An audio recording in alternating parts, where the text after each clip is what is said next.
Bonjour, je m'appelle Mamadou. Aujourd'hui, je vous invite à un voyage dans le temps. Un voyage qui commence en Afrique, bien avant Christophe Colomb. Ce que je vais vous raconter s'inspire d'un livre célèbre, écrit en 1976 par un historien afro-caribéen, Ivan Van Sertima. Son livre s'appelle « They Came Before Columbus ». Il pose une question simple mais puissante. Et si des Africains avaient atteint l'Amérique bien avant l'Europe? Ivan Van Sertima était historien, linguiste et professeur. Il a consacré sa vie à réexaminer l'histoire mondiale avec un regard africain.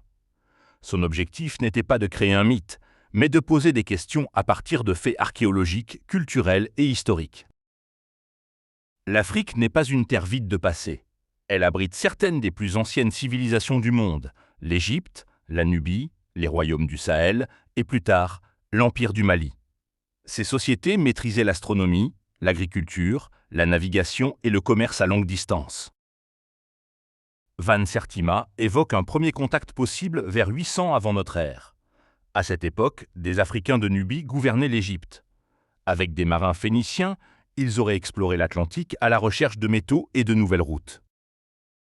En Amérique centrale, on découvre des sculptures étonnantes, les têtes colossales Olmèques.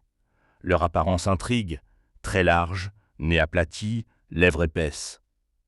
Pour Van Sertima, ces sculptures pourraient représenter des visiteurs africains intégrés aux sociétés locales. Des siècles plus tard, un autre épisode fascine l'auteur.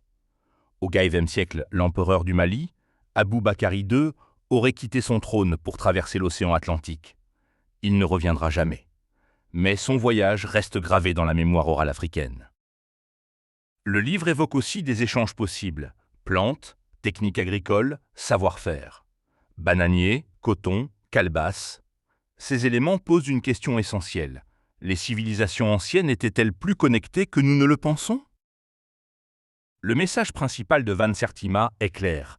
L'histoire de l'humanité n'est pas l'histoire d'un seul peuple. Elle est faite de voyages, de rencontres et de partages anciens. Ce livre nous rappelle une chose essentielle. L'Afrique a toujours été actrice de l'histoire du monde. Merci d'avoir voyagé avec moi. Si cette histoire vous a plu, continuez à lire, à apprendre et à questionner le monde. Moi, c'est Mamadou. À très bientôt pour un nouvel épisode d'Afro Livre Influent.